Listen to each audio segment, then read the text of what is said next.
Hello, friends. Hope you are all doing good out there. Glad you made it back. I'm here to tell y'all, we had a crazy couple of weeks here in the wasteland. When we last were talking, I was checking on some information on cryptos for our friend Maddox up there in Radiant Hills.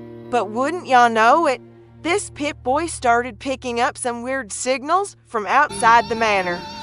These scorched thingies seemed to know that Halloween was a-coming, and some of them all got dressed up in stuff. So I threw on a costume and grabbed my favorite crossbow. Y'all know, when you are running a sneak commando build and toss on hat-trick, have some blight soup and FICO tats. You'll be crushing everything and in just 1 or 2 hits, I mean to tell you.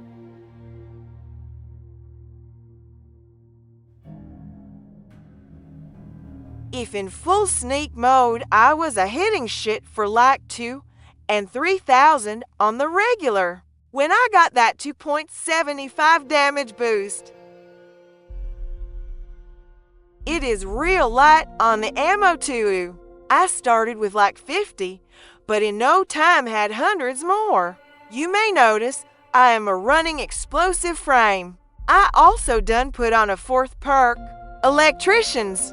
This stuns everything around me, but also makes sure you get hits on nearby enemies. Pretty cool, huh? Only a matter of time before our friends at Bethesda nerf this one, so enjoy it while y'all can.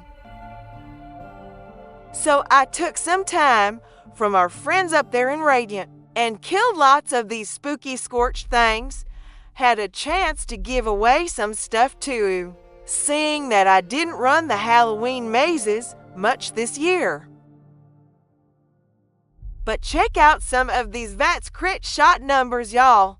5 and 6,000 off the Queen. Haven't seen damage like that since Legacies were a thing.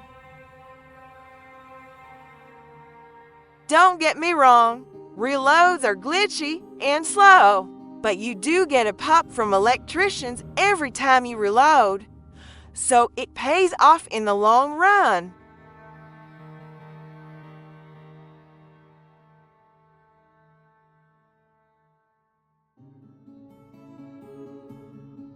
But there is your little weapons tip from me.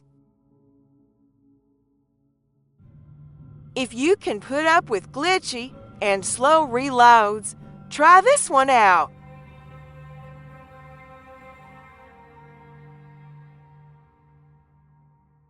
But there I go rambling on again. So I was trying to think of who I might be able to talk to get some more information on the ghoulie situation for Maddox and his kin. I didn't want to waste too much time running all over this abandoned creation, but then I remembered something I had found when I was on a recon mission in the Order. Back then, Cryptos had us gathering intel on different areas of Appalachia. A few of us got sent up to the mire to investigate. What we would come to find out was a get gone wild from a vault up that way yonder. I had to inspect the Red Rocket Mega Stop, which is where I found a letter from a Lucy Harwick. She was a lady who done turned ghoulie back in Harper's Ferry.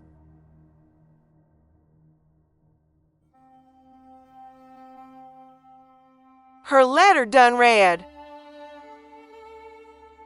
"If you're reading this, then you've become one of the changed. People call you hateful things like monsters and ghouls. The truth is you're no different than they are. They're simply scared of their own possible future. Nature has decided this is what's to become of you. Therefore it was meant to be. I wanted you to know that despite the hatred, there is a home for you. It's a place where you can gather with others like yourself to weather this storm. Find us at the Valley Galleria Ruins in Appalachia.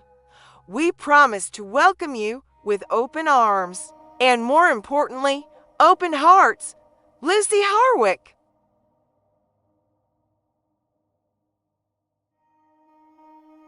I decided to head over to Harper's Ferry to do some sniffing around. If I remember right, I had a message saved on this here Pip-Boy from last time I was down round the Valley Galleria. You see, y'all, last time I was down round the Galleria, I had only seen signs of them scorched thingies, but I did get a faint radio broadcast message coming in from Dire Chemical up north a ways yonder. The message was real faint and scratchy, but it was a kind of riddle. Near the ferry, under the bridge, where every state is free, you'll find a stone, all alone, that leads you to where a bunker should not be. So I went a-looking for some bunker round a bridge near Harper's. There were plenty of places I done looked.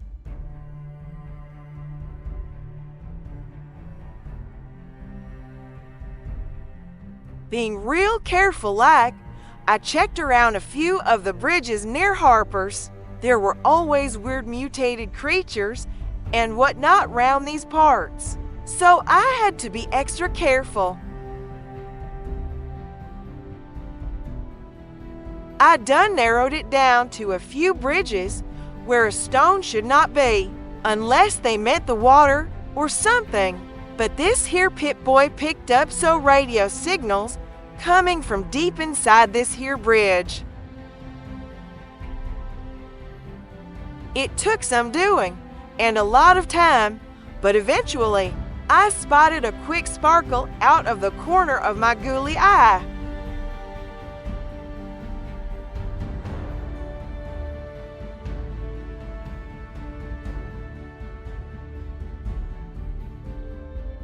And there it was, a stone where a bunker should not be.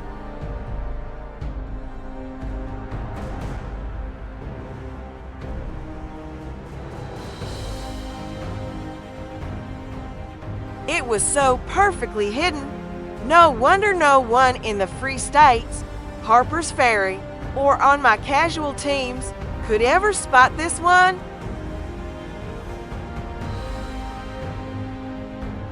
But my entire world was about to change. Who would have known that us ghoulies were so close to Harper's all this time?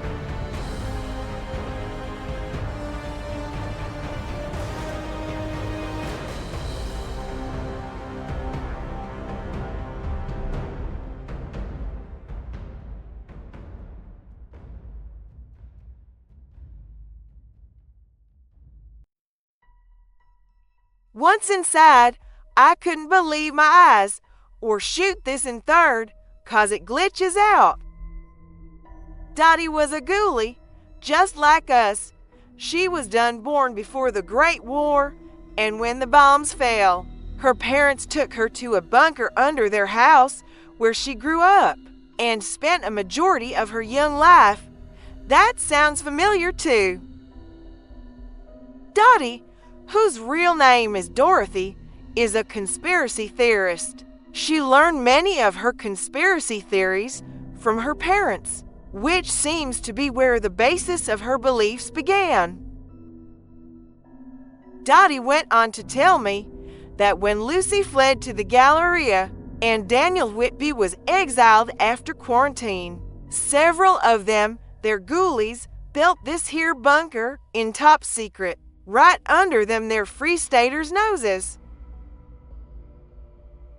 They were completely safe and protected here, and what they couldn't grow, they could jack from Harper's and Beckley Springs. Before he moved to the train station up there yonder, Vanderbot Wallace had a nice little spot that ghoulies could done sneak into and trade with him. All the ghoulies done left by now, so Dottie told me I was a welcome to stay here as long as I done wanted, It felt real nice like. This would be my first home in a real long time. I only didn't know if I should be telling no one. Kinda wanted to keep this for just me and Dottie. I went on to ask about Lucy and the other ghoulies. I told her Maddox was concerned about smooth skins causing us trouble up there in Radiant Hills.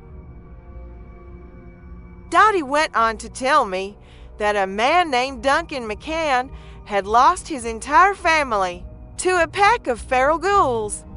Back then, they didn't know there were sentient ghoulies like us. And Lucy, he went on to hunt Lucy down, eventually tracking her and the last of her little group to the substructure of dire chemical. Ironically enough, Duncan's party all died too. A little while later, Harper's Ferry would be wiped out by them there scorched beasts. Wonder if Duncan and the ghoulies had helped each other, if they might have saved the ferry? Guessing we'll never know. But while I am a-thinking about it, if you want a detailed account of Lucy's story, you need to visit Irresolute the Cartographer on YouTube. I can't tell you how good his content is about all the lore and such. I put a link in the description there for y'all, so check it out. He is real good like at putting these stories together. I decided to have a better look around my new bunker. Y'all want to see what it looks like down here. Well, once we are in here and safe, we have all our crops and stuff above us at dirt level. Don't worry, everything is protected real good like inside the bridge.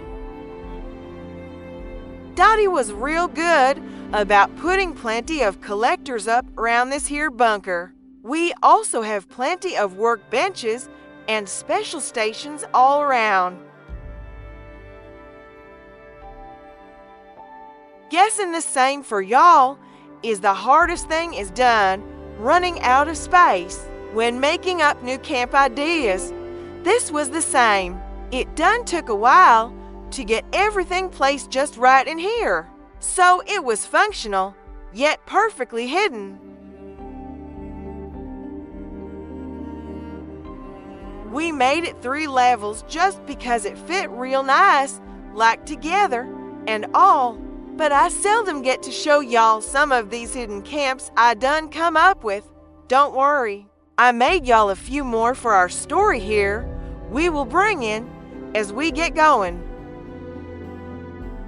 I really like the look and feel of the doubled up broken walls, especially with the concrete walls. I just use a flame trap to burn and place the second wall over if they won't place in normal build.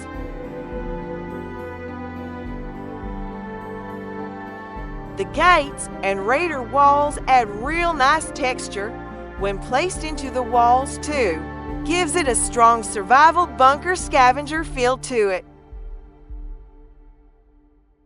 We done made the kitchen kinda chaotic, like stuff had just been tossed in what used to be a kitchen space. Disorganization adds something to the story behind the build.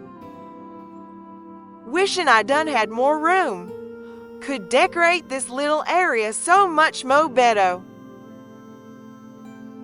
Sometimes though, having a bigger space with few items in it shows a minimalist kind of theme.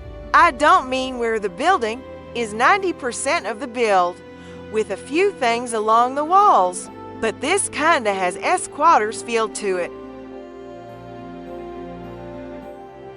So begging y'all's pardon, I'm gonna cut this one a little short. Don't y'all worry, I'ma be back soon enough. See y'all real soon, like y'all here.